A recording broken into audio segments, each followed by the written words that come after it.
Good to have you here for our fifth and final. How did that happen? I'm not sure how we got to December already, but fifth and final of the 2024 Hanford Nuclear Legacy Lecture Series. So thank you very much for coming. Today's focus, the focus of today's lecture is energy and future Tri-Cities initiatives. We'll have three essentially 1 hour sessions. And so I will introduce the speaker or speakers for each session before they come up to speak. So our first lecture today is by Rick Dunn, who is the general manager for the Benton Public Utilities District. Rick has been in that position since March of 2020. Interesting time to start. Nothing else happening then, no. Rick is a Coug, graduate of WSU, Bachelor of Science in Electrical Engineering, a registered professional engineer. He has, do you want to say how many years of experience? Wow, 38 years of experience in electrical power and utility systems, engineering, operations, and management experience. And I will turn it over to Rick for the next hour. Well, thank you. It's my pleasure to be here as a longtime Tri-City and Benton County resident. It's always an honor to talk to folks in the community. I've done a presentation like this probably 24 times to small and big audiences, and it's a very comprehensive view with almost 80 slides. And believe it or not, we can get through them. We can get through them very fast, but I'm gonna ask you to hold questions until the end, but I will get there if I can get started. And so let's dive into it, or kill the presentation. Oh no, didn't kill it. All right. So I want to tell you this just because as a utility executive, I'm frustrated. And I got so frustrated last year that I started writing on Substack. And so the information is up here as a way to kind of vent some of my frustration. And so you can, if you're so inclined, you can go check out some of the things that I've written about. But what I really want to highlight there is I am a pro-nuclear utility guy. And I'll tell you why later on. This is how we're going to structure the slide presentation, which is going to be available to everybody afterwards. So don't feel like you have to, write things down or take pictures of the slides. But I've done this presentation section 2 through 5 many times, but I added a Tri-Cities piece to be really consistent with what we're here to talk about. What's the regional supply picture look like for the area outside the Tri-Cities and within the Tri-Cities? So we're going to talk about that. So let's get started out by saying, if you're going to talk about regional electricity supply, you have to understand there's really two basic types of electric utilities. One are regulated utilities that are investor-owned. And so investor-owned utilities are actually regulated in the state of Washington by governor-appointed commissioners, which is very important, especially under clean energy legislation. One of the things that's important to understand is that they are guaranteed a rate of return on investments that they make in generation assets, for example.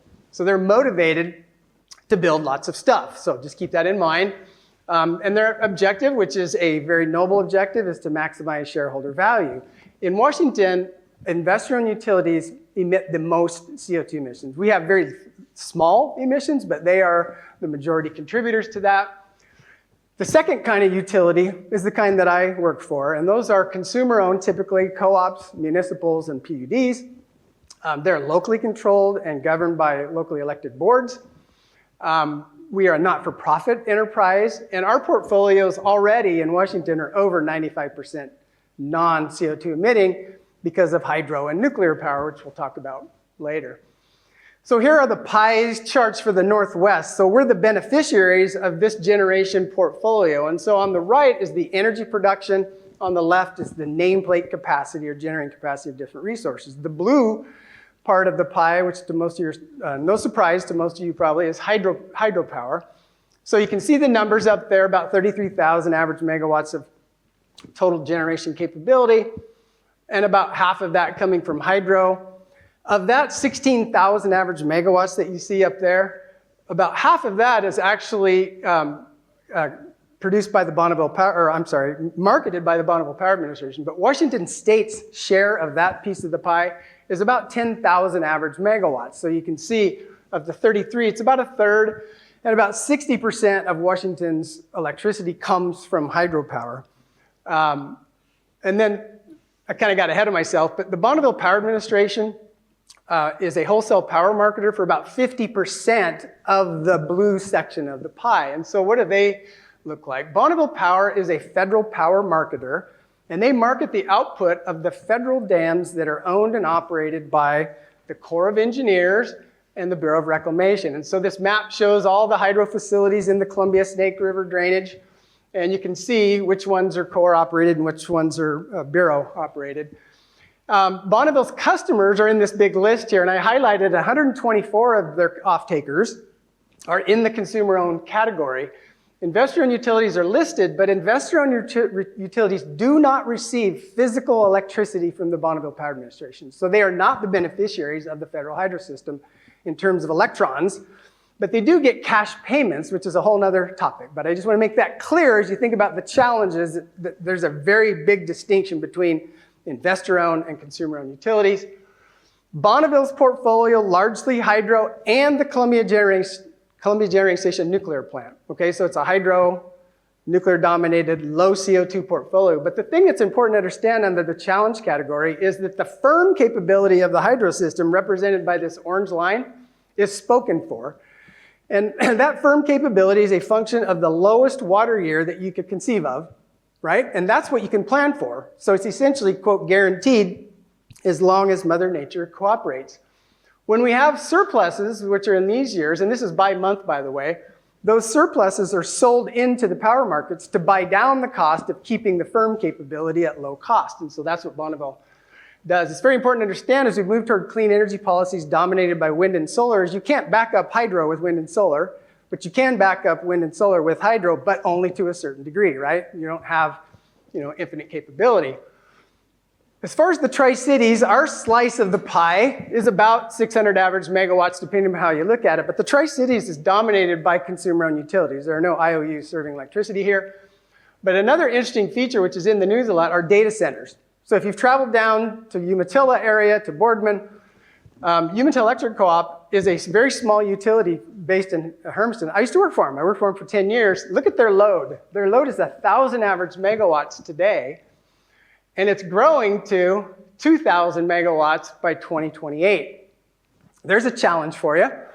And so that's data centers, and that's AWS and Amazon Web Services, which I'll talk about a little bit more later. But another thing that's very important to understand is that load, that data center load, falls into a category called new large single loads, and those are not eligible for BPA's low-cost electricity. You have to go elsewhere to get it. There's other utilities that include Northern Wasco that has a Google data center, and on the right are the low-cost electricity rates that we pay, but they're not getting that deal. Okay, so they're out mostly using natural gas-fired electricity. Finally, Bonneville, not only do they market the generation from the hydro system, but they own and operate 75% of the high-voltage transmission network that's illustrated here in this map. And not only do public power utilities benefit from the transmission system, so do investor-owned utilities. So they sit on the edge of this grid, and then they work together, okay? All right, so that's the introductory part to frame the Tri-Cities. Where do we fit in this whole picture? Now I'm gonna get into something that's very interesting that happened in January that really speaks to the challenges that we're facing. And you may or may not be aware of it, but we were very close to actually having rolling blackouts in the Northwest. So during the MLK holiday period, temperatures got down into the double, sometimes single digits in the negative territory in Montana. And what this map on the left shows is this pulsating circle has a negative 5,200 in it. What that says is we were importing over 5,000 average megawatts of electricity across all 120 hours of this 5-day cold snap. And the other thing to keep in mind is that most of the electricity came from the desert Southwest, nuclear, natural gas, coal, thermal generation, because the wind power went away in the Northwest, and so we relied on power flowing through California. California provided no net generation over the 5 days, but that's important to understand. Here's a key takeaway, and I've got a warning sign next to this. In the aftermath of this event, electric utilities and natural gas utilities got together and made this statement: both systems are at immediate risk with no margin for the unexpected. And we can talk more about that in the question and answer. It's not unusual for us to have an import-export equation going on across the regional grid. That's normal. but it's really not normal for the Northwest to be importing. And so, but many years ago, back in the 60s, we built these interties. So these are transmission lines that go all the way from the Northwest down to Los Angeles. One of the Los Angeles ties is a DC line, which we can talk about offline if you want to. But I just want you to know that this is an intentional arrangement that was to benefit the Northwest, where we could sell surplus. And California's happy to buy it, and we're happy to sell it to them, especially at the high prices that they will pay. And so, of course, we use that to buy down our costs here. What this spaghetti chart shows you is on the y-axis is average megawatts, and then on the x-axis are the months, and then the colored charts are years. And what you'll notice is that anytime the colored graph is above the zero line, we are exporting power from the Northwest to California. You'll notice that it's almost always been an export equation until the January event and until a couple of other events before that. So something's changed dramatically, and part of that change has been we've shut down some of the dependable capacity in the Northwest. We have a small coal-fired power plant footprint, but we've shut it down. And so now during the cold winter days, if you don't have the wind power and the hydro system is short water, which it was, voila, you have a flipping of the curve. So let's go back, and I'm going to get back to that event after we've gone through some fundamentals. Excuse me. An electrical engineer cannot resist the following slides, but it's very important if we're going to have a dialogue about clean energy policies, and our young people, you need to pay attention, okay? Electricity is simultaneously produced, delivered, and consumed. That makes it a very difficult and challenging equation. So let's get into the electricity a little bit. What this is a representation of a typical synchronous generator. And the way they work is there's a magnet. See the north and south pole on that rotating magnet? If I put a magnetic field inside of this arrangement of coils around the outside, and I spin that magnet under the influence of the magnetic field, I can induce voltages and currents in these coils that take on a sinusoidal wave shape that looks just like I'm showing you there. In order for that sinusoidal wave shape to be synchronous and operating at 60 cycles per second, which is the way the grid works, then you've got to control the speed of rotation of that magnet. It can't just go anywhere it wants to go. So effectively, all generators on the system are synchronized to create the same effective speed, okay? And increasing demand for electricity tends to slow the machine down, and you got to put more power to it to speed it back up and keep it at 60, and vice versa for the other arrangement. So what does that look like in a picture that you can leave with? It looks like this balancing scale that says my supply and demand has to be balanced at every moment of every day under every weather condition. And if I do that, I maintain 60 cycles per second. If I don't, and the frequency of the system drops and I can't control it, I have to have blackouts. And so the consequences of these unforgiving laws of physics are blackouts. And that's not political, that's how it works, right? Okay, so I was a part of a study that said, hey, look, as we move toward clean energy policies that are really kind of on steroids in Washington and Oregon, it's important to understand where are we starting from. And so this study inventoried all of the capacity of the generation that actually flows into the Northwest. And it does include some coal that sits out here on the edges. And so one of the things that we identified and passed on to the state legislature and to Governor Inslee was, hey, look, you can do this clean energy strategy, but you're giving up something that you may not realize. We're known for hydro right here, but coal and natural gas actually provide about 50% of the effective capacity, although they only represent 1/3 of the nameplate. Effective capacity is the generation that can be brought to bear to control the speed of the grid. And that means when it's super cold and the wind's not blowing and the sun's not shining, you got to have resources that provide effective capacity. Does that make sense? And so the low effective capacity resources are uncontrollable. Their fuel supply is at the whims of nature, right? Whereas these technologies are highly controllable, which includes nuclear, of course, my favorite. Okay, so keep that in mind. And so now let's do a flyover of the United States and look at the Northwest as it compares to the rest of the country. And so here's the inventory of coal plants that have been shut down, about 2,000 megawatts. We've got Centralia Unit 2 over on the I-5 corridor that will be shut down at the end of next year. So we'll be at about 2,700, about another 3,000 megawatts sits out here on the edge. I just saw yesterday that 2 of these coal plants are going to be converted to natural gas, which is good news in the Northwest, okay? So coal is not a big part of the Northwest, but I want to really highlight natural gas. Natural gas, you'll notice, provides actually the most electricity in the United States. It's the premier supplier. It's actually displaced coal now, thankfully. But look at the Northwest. We're not without some natural gas. One of the things that natural gas also offers, it's high energy density. You can make lots of electricity in a small footprint, right? So keep that in mind. Another thing to keep in mind is on the I-5 corridor, there's nearly 5,000 megawatts of natural gas capacity today, but Washington and Oregon policies aims to shut that down. Well, that's where everybody lives. So then where are you going to get the generation? So keep that in mind. Here's a chart that shows over time since 1990. This is natural gas. This is coal. And what you see is that we started fuel switching and making electricity out of natural gas as opposed to coal. As a consequence, this is the emissions line, which is on this axis. Emissions, CO2 emissions, have actually gone down by almost 900 million metric tons since the mid-2000s simply by fuel switching and then adding a little bit of renewables on top, right? Not a little bit, actually quite a bit. But largely, it's a fuel switching equation that has actually reduced CO2 emissions in the United States in the electricity sector by a very sizable amount. As far as hydropower, there's nothing like the Northwest, so it's very important to understand the rest of the country, while there are these bubbles of hydro generation, they don't have what we have.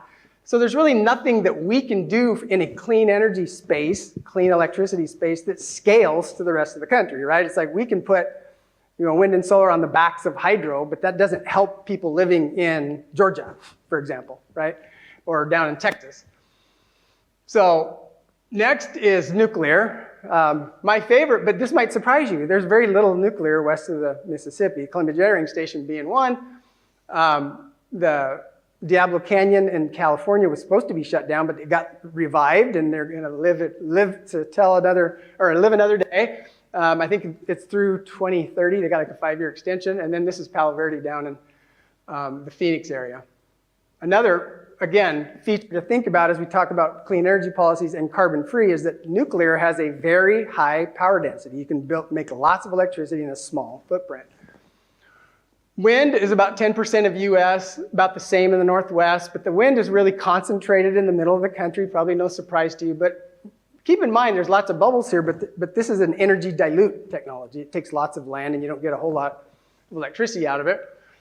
The other thing you don't get from wind is effective capacity. I talked about that earlier, and there's a way to characterize wind's effective capacity. It's called effective load carrying capability. What that says is if I take the demand curve for electricity, and I take the generation production curve for an aggregation of wind farms across a big geographical area, and I look at it statistically, and I say, well, how often does the production curve for the wind line up with my peak electricity demand? And the answer is, if it's in Washington, not very often, about 5% of the time, okay? And so the nameplate capacity of 1,000 megawatts of wind built inside the Washington footprint and into the gorge would only produce 5% of capacity that I can count on. And so what that means is that if you're going to replace 1,000 megawatts of coal, which is 100% effective basically, it would take 18,000 megawatts of wind across the big area within Washington to do the same thing, statistically speaking, right? But it can still not show up, which it didn't do, which was what happened in the January event. Solar has the same downside, which is low energy density, takes lots of locations, doesn't produce a whole lot of electricity, it's not controllable, but it is predictable in the sense that the sun rises every day and it sets every day, right? At least for now. It also has an effective capacity problem. It's actually worse. And the reason in the Northwest that it's worse, it won't be a surprise to you that solar panels don't produce electricity when it's dark and cold, and that happens in the morning and night, okay? So same challenge. Okay, so now you're oriented. I know I'm going fast, but you got it kind of the framework, right? Now let's go back to the January event and let's talk about it. Now you've got yourself squared away. And what we're going to do is we're going to look at the loads in this gray area. So I'm going to extend the footprint just a little bit because that's how they get reported. And I want to show you what the electricity demand looked like in aggregate across that area. And what it looked like was about 60,000 megawatts, but it has a shape to it, right? And I call that shape the rhythm of life. It's getting up in the morning, it's cranking on the coffee pot, it's getting a shower, and it's going to work. And it goes down a bit, and then you come home at night and you repeat the cycle. So you see that cycle, that rhythm that's happening, okay? The demand curve represents power, which is the rate at which electricity is being produced and doing work. But it counts on controllable effective capacity to match that curve precisely. You can't go above it, you can't go below it, it has to be exactly matched.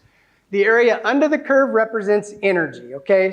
So for the geeks in here, there is a difference, right? Energy of any sort can be helpful, but you gotta have power and the controllable capacity to keep the grid reliable and synchronized. So this is the generation stack that occurred between January 11th and January 19th. So think about the demand curve that I showed you. And now here's how we filled it in. You notice on top is the hydro generation profile. You notice it has a shape that's very similar to the demand curve. So it's following the load. Coal and natural gas sit down here. Natural gas can load follow. Coal can too somewhat, but it's not thermodynamically efficient, but it's mostly flat. What happened is the wind power, while it started really strong in that big footprint, remember this goes all the way into Utah, into Wyoming, it actually dropped 94% from over 12,000 megawatts to just in the hundreds. So it's gone. So what are you gonna do? And then solar produces a bubble during the day and is zero at night.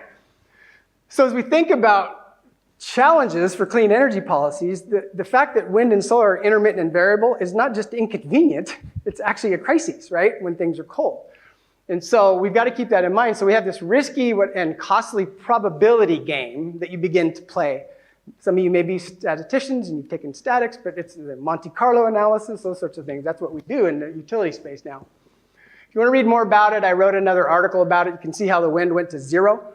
In fact, it went negative because they had to have electricity to keep the parts warm. So, all right. How am I doing on time? Let's see. We're at 2:24. We're going to make it. I think we're going to make it. Diane's been through it like 6 times now, so she knows I can speed up. All right, so let's look at Washington's clean energy policies to make sure you understand them. 100% non-emitting by 2045, no coal by 2025. Not a lot of coal, but it is going away. Like I told you, Centralia losing 730 megawatts. What if we have the same event that we had in this year again?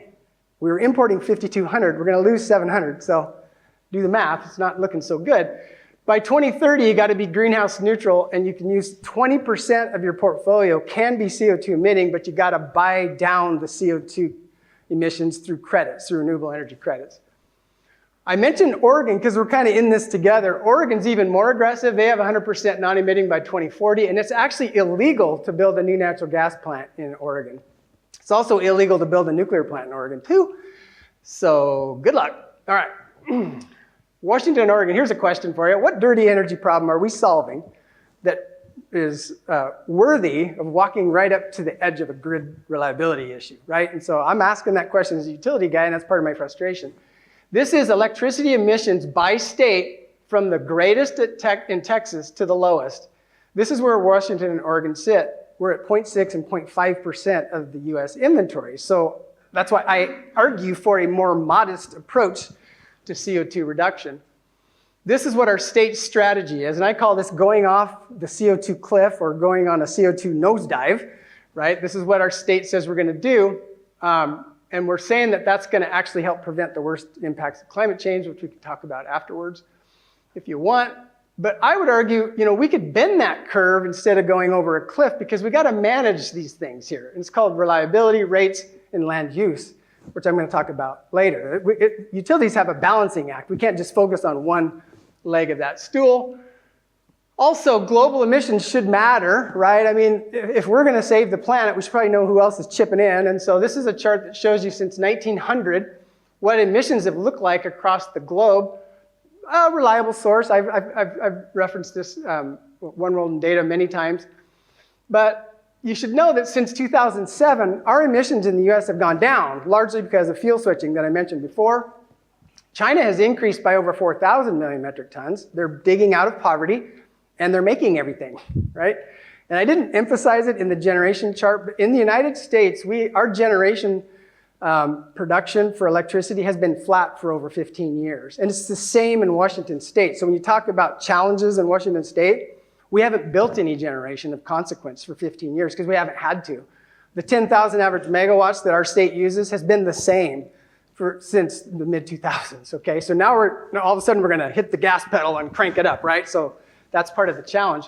I simply want you to be aware of the fact that China built 2 new coal plants per week in 2022, and then they exceeded that in 2023 because they're, again, going through their own industrial revolution and ironically manufacturing components for solar panels and for wind turbines. So keep it in mind. And then also, this is what you're told every day, is there's a rapid global energy transition going on. And so this is by energy source. It's not just electricity. Electricity, by the way, globally is 16% of total energy. But globally, wind and solar represent about 5% of total energy. And we're still about 83% fossil fuels. In the US, you might be surprised to find out the number's the same.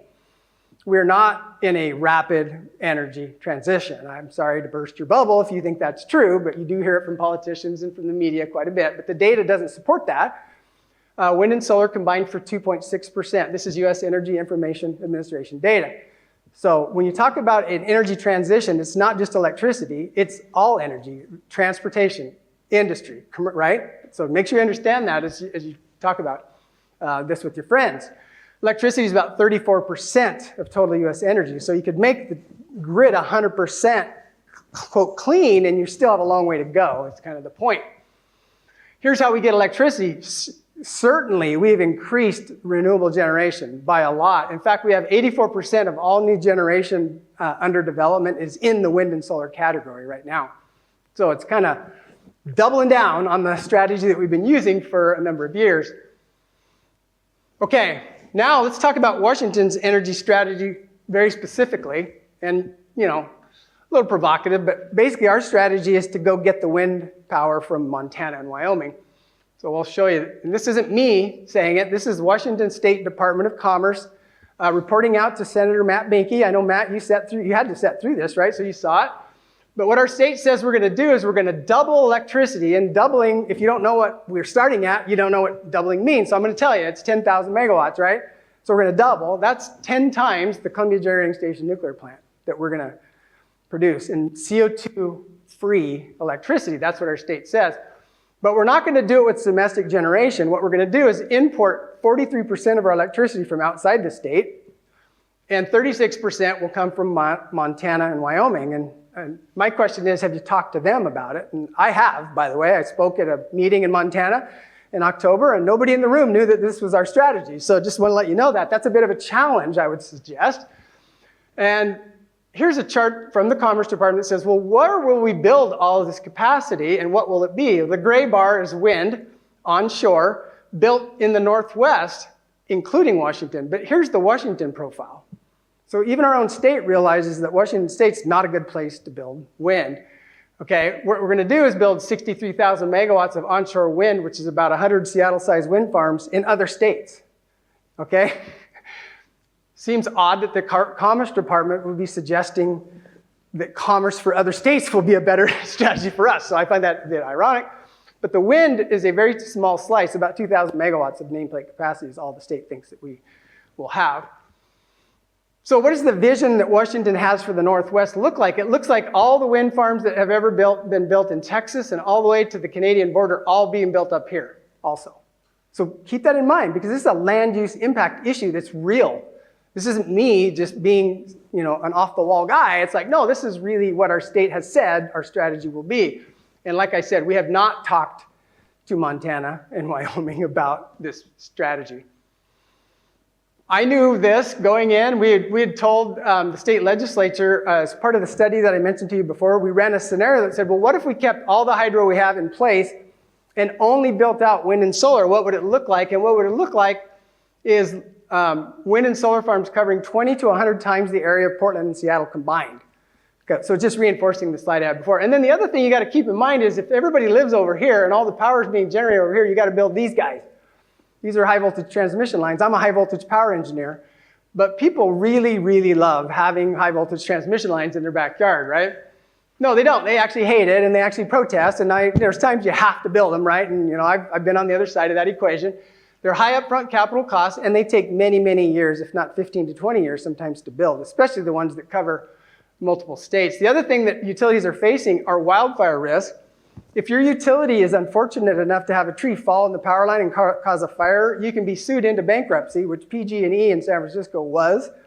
Pacificor, which serves in Walla Walla, Yakima, and then across the Northwest, they just lost a lawsuit. Their insurance policy for wildfire risk was $25 million a year, and then this happened, it's over $200 million a year. In California, the utilities can't afford the insurance, and so the state has an insurance pool with a $1 billion deductible. So I'm just bringing that forward because if you're going to have a strategy to bring wind and solar in from elsewhere, you're going to need transmission lines, and now you've bought some risk, right? Additional risk. This is a line that's been in planning since 2002. It's called the Boardman to Hemingway line. This will be Boardman, Oregon, down to around Boise. I bring it up as representative of the challenge of building transmission lines. This project was conceived, like I said back here, it was actually defined in 2006, and they have not started construction yet. It would have 1,000 megawatts of capacity. Remember, our state says 63,000 megawatts just in wind alone. So how many of these lines do you think you're going to need, and how many do you think you're going to build rapidly? That's the question. So land use conflicts are providing what I call development friction, right? They always have, and they always will. And they're proving to be the limiting factor in the growth of renewables. A guy named Robert Bryce, who I follow on Substack, and I've read a lot of books he's written, he keeps a database of rejections of projects that are building around the country because people have this whole not in my backyard mentality, right? Which you can't really blame them. Of course, we have a case study right here in Benton County, and if you're aware of this or not, I'd be surprised if you live here and you're not aware of it, but this is a major wind farm that's very controversial. It's in the news virtually every day now, it seems like. But basically what our state has done is said, well, rather than deal with local folks, we'll just allow developers to bypass the local planning authorities and go to the state for approval, which is what the developer of this project has done. It would be 850 megawatts of nameplate capacity, but the effective capacity contribution to a utility off-taker would be 47 megawatts in January, right? The 5.5% effective capacity. So I hope you can kind of absorb the fact that I'm just simply telling you the numbers. I'm not, and I'm not a big fan of wind farms for a lot of reasons. This guy's not a big fan of wind farms either. The Department of Fish and Wildlife said that collision with wind turbines have been one of the reasons why the ferruginous hawk is actually an endangered species. And here's where they nest if they're still around, and then they fly to Montana when, in the summertime, they need to.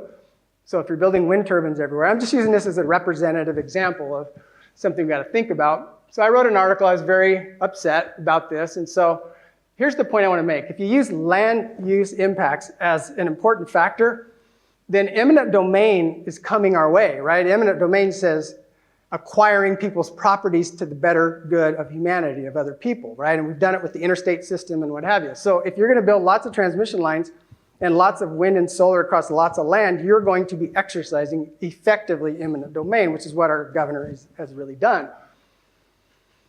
Okay, closing it out. We're doing good. We got about 10 minutes till questions start. Maybe I can get done faster than that. So I've painted a picture, fundamentals, challenges, but there are opportunities, and where do we go from here? So let's talk about solutions. Here's the three-legged stool that I was trying to represent earlier. And so this is a utility's responsibility, right? It has to be affordable, reliable, and environmentally responsible. We can't just focus on one leg. When you focus on one leg, you kind of lose on the other two legs, right? And that's just absolutely a fact. So if you're eliminating CO2 is valued above all factors, then it's going to cost you in both of these areas. And so that causes increasing risk of high rates and blackouts. And this is a forecast of electricity demand in the Northwest. Now, I've told you it's been flat for 15 years, but now all of a sudden we think it's going to go up, right? And so PNUC is a group that I'm on the board of. It's called Pacific Northwest Utility Conference Committee. And so they do an algebraic summation of utility forecasts. And what they have basically said is that we could see a 30% increase in electricity demand if we electrify transportation, if we convert natural gas end uses to electricity on the curve that the state would like. What that would do is create a need for about 10,000 megawatts of effective capacity. Okay, that's the firm requirements capacity in 10 years. So that's a very aggressive plan under the fact that we haven't built nameplate capacity, and also because we're depending on intermittent and variable wind and solar, right? So the effective capacity that you would need to get to that level it's amplified, right? You got to overbuild those technologies. This is Benton PUD's load forecast. I bring it up here just to tell you. So my job is to not over forecast, because if I over forecast, I assume my revenues are going to go up. And I also assume I'm going to need more generation assets. So that's a mistake to do it. And so what we do is we do a kind of a status quo. And then we said, well, what if X amount of electric cars get in our service area? And what if X amount of natural gas end uses get converted to electricity, go from natural gas heating to heat pumps, that sort of thing. And so my question to you in the audience is, if you're me, which one do I pick? Right? I mean, so I'm going to err on this side, right? So I need something, I got to be able to increment my way up, and I don't want to do this, because you know what happens when you do this? It's whoops. Anybody know what I'm talking about? It's over forecasting demand and planning more nuclear plants than you can afford, and then defaulting on bonds, which is not something that we want to repeat. So then what if you add data centers and other electricity intensive manufacturing loads, right? What it drives is a need for scalable, rapidly deployable, and in our state, CO2-free and reliable generation, right? We need something we can increment our way forward with.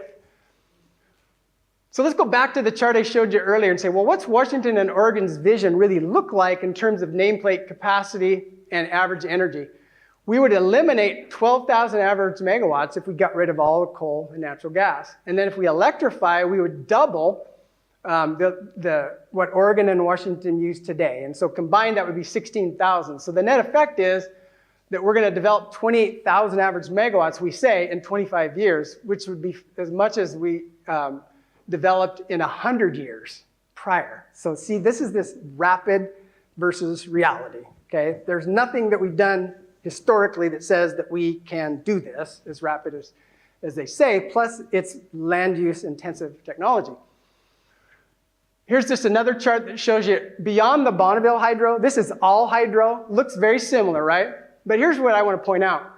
Hydro is great. It's controllable, but it's highly variable. In January, you could have as much as 4,000 to 7,000 average megawatts of variation in energy production. That's 4 to 7 CGS nuclear plants. In July, the same kind of thing happens. And so the surplus may show up, but it may not. You can't build industry on hope. You have to build it on certainty. Otherwise, it costs you a lot of money and you lose your job. This is the transmission system that Bonneville operates. Here's the natural gas that they're talking about shutting down. Okay, and here's the load growth in Portland and Seattle. This is where all the generation is being proposed to be built. BPA, while they are not owned by IOUs, I mentioned earlier that the IOUs count on their transmission system. Okay, so we're going to increase power flows over the North Cascades and down the Columbia Gorge. That's the way to think about it physically. Okay, here's Bonneville's circuit miles of transmission line built by decade, okay, for the last number of decades. This is how many miles they've built. Again, I'm not trying to be a wet blanket. I'm trying to tell you what the reality is. The reality is we don't build very much transmission line anymore for obvious reasons. There's federal permitting issues, and there's also who's going to pay for it. And the who's going to pay for it is not a minor issue. Okay, what if we thought about it differently? What if we built as little transmission as absolutely necessary? This is from a high voltage transmission guy, okay? Well, one way you could do that is by building reliable generation plants with a small footprint with low or no CO2, low or no, right? Not just no. And the low would be in the natural gas category. Natural gas is 60% lower CO2 emissions than coal. So yes, shut down coal, replace it with power dense, small footprint technologies that, guess what, are closer to where people live. Like the basics of energy efficiency is minimize your losses. When you put generation 2 states away, you have losses, right? You're going to have it. Okay, so that's my proposal. New nuclear with safety perimeters at the fence line, that's the new technology we're seeing, should be on the table. We should be talking about it. Now, is it going to happen like that? No, it's not. But we can find common ground, right? Did you know that the energy in uranium fuel pellet the size of a gummy bear is equivalent to 2,000 pounds of coal? So power and energy density should matter in a rational energy policy. We should be talking about it. 1,000 average megawatts of wind is 500 to 1,000 square miles of land. We assign a social cost of carbon to the energy evaluation, but we assign nothing to land use, and we should. So advanced nuclear is gaining momentum. You've probably been hopefully excited like I have to learn about small modular reactor development, but advanced reactor demonstration program funding came into the Tri-Cities. We're all excited about it. It was with XE100 technology. Bill Gates and his friend Warren Buffett are actually going to build a plant in Kimmer, Wyoming to replace a coal-fired power plant. So they're the recipients of this grant money. Well, our grant money went away. And while we were initially sad, right, Diane and Matt, we were then happy because it went to Texas where they were ready to deploy. And so Dow Chemical is building a plant next to one of their chemical plants. So it'll be first of a kind, X-energy technology. TerraPower has already broken ground with an operational goal, which is very ambitious, I will tell you that. My son actually works on this project, so I have an inside track. But here is the amazing announcement that we just had with Amazon stepping up with their data center demand, which I mentioned to you is 2,000 megawatts just in Oregon alone, south of the border. But they're going to step in, and now it's public, right, that they're funding $350 million of the first 2 years worth of development work needed to bring 4 80-megawatt modules with a possibility of 12 over the long term. Their technology is scalable, CO2-free, reliable, and safe. Is it proven? Is it ready to roll? The technology is proven, but the deployment of the technology is not, okay? So there's a lot of skeptics, but we gotta aim at something, right? And so I'm a big fan. But this technology, this fuel is walk-away safe and meltdown proof, meaning that the fuel is in and of itself its own containment. And so we could talk more about that at the question and answer, which I want to get to in about 2 minutes. The other thing that deployment of SMRs in the Northwest would do, it would avoid 80 to 150 Seattle-sized wind farms. So it's a land use impact benefit, right? Which is no small thing given the development friction. In the meantime, data centers need baseload generation now. And so down in Boardman, they're getting it from natural gas. I'll just tell you, I don't know that with, like I don't get an email from Utah Electric, but it can be proven that that's what they're using.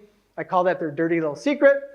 But AI could drive a natural gas boom. So states that don't ban natural gas, that's where people will build data centers. Just so you know, if you don't have 100% carbon-free firm electricity that's affordable, you're not going to attract data centers. You may not want them. I'm kind of neutral on it.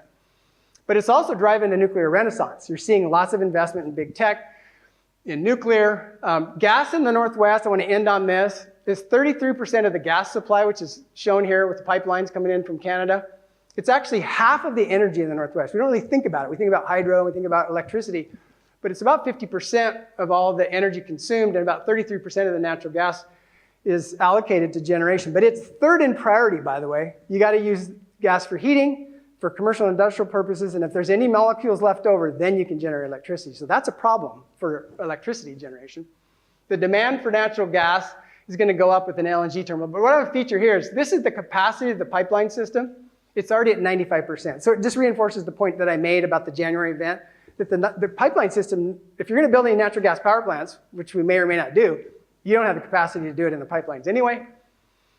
Here's the capital cost of a natural gas plant. It's about $1.2 billion per 1,000 megawatts. I want to do apples to apples. So wind is about $2.3 billion, solar is about 1.4. Okay, so that's the CapEx cost. You can't avoid that with either technology. And if you want to firm up the wind and solar with lithium-ion batteries, you add another $1.3 billion. The point is you end up with a high capital cost, and then you got to overbuild it for capacity reasons, right? So then you amplify the capital investment, which then causes prices to go up. Like in Germany, where they've actually deindustrialized their country pretty much at this point, with 40 cents a kilowatt hour residential and 26 industrial, with an energy mix that's only 39% wind and solar right now. So it's not a good signal, right, that this is a good strategy.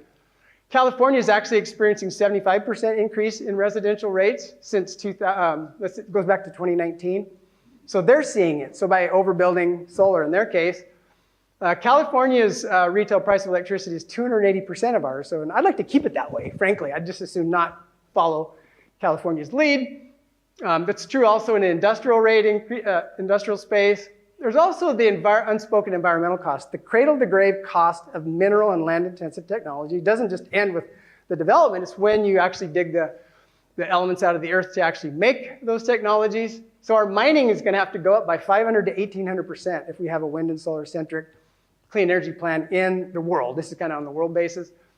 And so the amount of mining that we do now is here, and this is what it'll have to jump to. And so, the question is, will we mine anything in the United States? Well, the Biden administration actually killed the copper mine expansion, and so the answer is, I guess not. We're going to do it in other countries. And it takes about 16 years to bring a new mine online. So as you think about rapid energy transitions, we are going to be subject to the constraints of mining activity, cost curves for wind and solar are now going up because they're mining constrained and the supply and demand of mines is not there. And so those cost curves, I don't think there's any structural reason to believe they're ever going to go down. A lot of people said this was just a inflationary pressure from COVID, but I beg to differ. This is the cost of electricity offtake from those kinds of projects. And I want to end on a very happy note. It's really a good time to be alive. It really is, right? I mean, we live longer than we've ever lived before. The planet's doing better. So let's lighten up a little bit. Let's take a bend the curve approach. That's my hope before I retire. I don't know if it'll happen or not, but I'm appealing to you and other people that they're either forced to come listen to me or I have the pleasure of talking to. And so the idea that I would like us to consider, you can go look at my conclusions, is, there might be some common ground in a natural gas to nuclear energy transition where we recognize the value of the abundant natural gas supplies that are also clean and affordable as we transition to a nuclear future. So there you go. I know that's kind of a long shot, but I'm a grandpa now and I've got kind of nothing to lose at this point. I just got to tell you what's true, all right? Okay, I overshot just a little bit. We got 12 minutes, is that right? So we're going to go straight up at 3 o'clock. I know, Diane, are you on next? Or yeah, okay. So how do we want to do this? Do you want to, anybody have any questions? Do you want to take a breath? You want did your head explode? Yeah, sure, sir. Yeah. So it seems to me that this is an easy problem to solve. If you can take politics and economics out of the equation and get some smart people and say, I want you to design me a 200-year electrical energy strategy for the United States. Yeah. Clean sheet of paper. The only thing you worry about is means and methods, losses due to transmission or what have you. You start to plant these power systems in type. So why is it that we as a country can't develop a long-range electrical energy strategy? Gosh, it's a really great question, okay? And I'm going to give you bullet points. Because we've politicized it so much that we've lost our way in critical thinking. We don't teach young people critical thinking. We teach them to think the way, the government policies think. And the government policies now are largely renewables driven based on a CO2 catastrophe, right? So my point in bringing up the China situation is to simply get people to understand if you're deeply concerned about CO2 emissions, fair enough, okay? But you cannot operate in a vacuum. So we got to stop operating in a vacuum, look more globally, look more nationally. But it really starts, and one of my passions, as you can tell, I started writing, I started speaking, because most engineers, you just put them in a cubicle and you don't want to talk to them, right? But I've been working on my speaking and what have you. But we've got to get out and we've got to educate the electorate. The electorate is the answer. It's not trying to appeal anymore to politicians. Sorry, Matt. I mean, Matt's a fantastic politician. But does that make sense? And so to me, it's a grassroots movement where we have the electorate asking the right questions. And by the way, this is nonpartisan. You know where all the wind projects are developed? It's red states. Right? Do you know where all the clean energy policies are? 100% clean? Blue states. Okay, so we've politicized all of it, and it's cronyism that really drives what gets built. And then what happens is that policies, like I mentioned, and no offense to the investor-owned utilities, but they're in on it now because they're regulated by the governor's office, right, in these states, including Washington. And if they overbuild and get equity positions in the generation, then they're more than happy to overbuild it. So it's a very complex answer that's really required. And so that will shake out, in my view, but only over time if the electorate starts holding elected officials accountable for the lack of attention to physics, the lack of attention to the balancing act that I mentioned, right? The three-legged stool. We cannot, if we fixate on one thing. And so I hope that kind of gives you a sense. And so it's, some things happen good naturally through economic forces, right? I would suggest the fuel switching from coal to natural gas had nothing whatsoever to do with Kyoto Protocol or Paris climate. It had nothing to do with it. It was engineers And economists and finance people at these utilities going, hey, natural gas is abundant, affordable, reliable, and cleaner, not just CO2 cleaner, but cleaner particulate-wise, and it started happening back in the mid-2000s. So there's a bit of that already going on. I do think the subsidization of favored technologies, including my favorite, is a problem. So you can't really unwind it all, right? You've got to deal with what you have now. I think the AI data center boom is really, really helpful because it begins to amplify the question that you're asking, right? For the first time in 15 to 20 years, we need more generation. We're not, by the way, I'm a utility guy, and it's like our load forecasts have been very anemic also. People think we're out there with this high demand. No, we're not. We've conserved really well. We've saved thousands of megawatts of generation by just conservation measures. So anyway, I'm going to drift off if I go down that path. But my point is, all this activity of building wind and solar isn't to add incremental energy capacity. It's replacing already existing dependable. We're not gaining any ground. So the AI data center loads are going to force our hand. And you're seeing, and this was my hope, that, and I used to drive to Portland with Greg Cullen, who's the VP at Energy Northwest, developing the X-Energy project. He and I would talk, for hours. And I kept telling him, we'd drive by those data centers. I said, you got to get these guys on board, because they will drive the conversation and they'll unify the politics a bit, right? Because everybody's kind of okay with the big tech benefits that we kind of get from data centers. So anyway, there's a lot there, but I do have hope that there are some development frictions that are going to force us to think about things differently. There's big tech investment that's going to de-risk this adventure into the next generation of nuclear, which is very helpful to utilities. So there's some good things coming out of it. Yeah. Anybody else? Yeah. Yeah. As a climate scientist, I have to say I am fully supportive of your push on nuclear. I really wish it well. I hope it can get the cost down so it can be competitive. My question is about energy permitting reform. There's an act in Congress that's under consideration. And I really feel like that we need reform so that we can build out our transmission system and give us more resilience. Because right now, the National Environmental Protection Act is being abused by people who try to block projects that they know they would ultimately be approved, but they can delay it. Yeah, just death by 1,000 cuts. Right, so just reduce the time to submit a lawsuit from 6 years down to 6 months. Yeah. Do you support that? Yeah, absolutely. The thing I find a bit ironic, though, is that the policies that were put in place had very good intentions, right? The permitting policies the intention was to not industrialize natural landscapes. But you have to come to terms with the fact that land-intensive technologies like wind and solar are counter to that original objective and requires some thoughtfulness, right?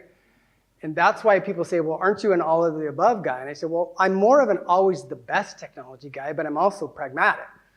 We're going to build some wind and solar. We're going to. But you got to stop insisting that it is the answer because there's no evidence in the data that it is. So with that said, permitting reform that gives governments a higher degree, a shorter leash on eminent domain, for example, be careful what you wish for, right? I mean, I think it's not just let's go expedite all the permitting process and cut them in half. There are reasons. I think you have to go into the permitting process and say, well, what part of that process could we take out? And I think what you're alluding to is, well, let's take out the part where you can constantly delay the project. Yes, totally support that. That Boardman to Hemingway project, by the way, is a victim of what we're talking about. It is. And whether you're a wind, solar, nuclear, natural gas fan, you're right. The transmission system needs to be reinforced. That's how you create a more resilient, more efficient, more cost-effective grid, no doubt about it. And high voltage electricity has low losses. And so I hope that answers yes. So that's a long way of saying that's where you and me we can find common ground. And you're exactly right. And I want to make sure you understand the nuclear solution has a lot of hurdles. And none the least of which we have no supply chain. We have not enough engineers and technical people. That's why my son works out of his home and gets paid a lot of money to go work on a project because they go headhunting for him, right? So there's a lot going on there, but we're unified across both parties on a similar mission. Some of us are more concerned about CO2 emissions than others. Okay, fair enough. And then we've got this global issue.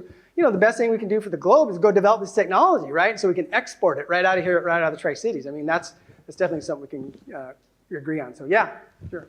I got about 4 minutes here, it looks like, yeah. You had the whole distribution thing is really, really important thing we got to focus on. And I see the big tech companies building their own power plants as being direct use. Yeah.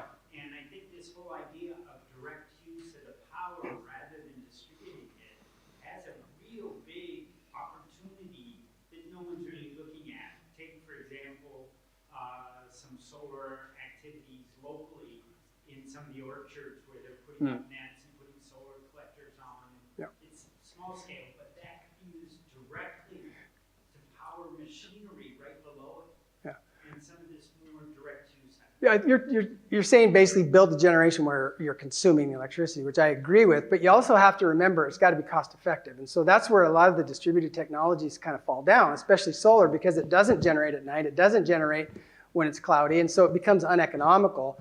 And you got to be a little careful what you wish for, right? Because the central generation that we have access to is really, really low cost. And then these other distributed technologies only become economic when that kind of falls apart. And so I don't disagree with it. Now on the nuclear, let's go to nuclear scale. FERC, the Federal Energy Regulatory Commission, just had a hearing regarding co-location of a nuclear plant and a big data center. And they rejected that could happen independent of the grid. What they said is, what I showed you is the grid is it's a dependent animal, machine, that's a bad way.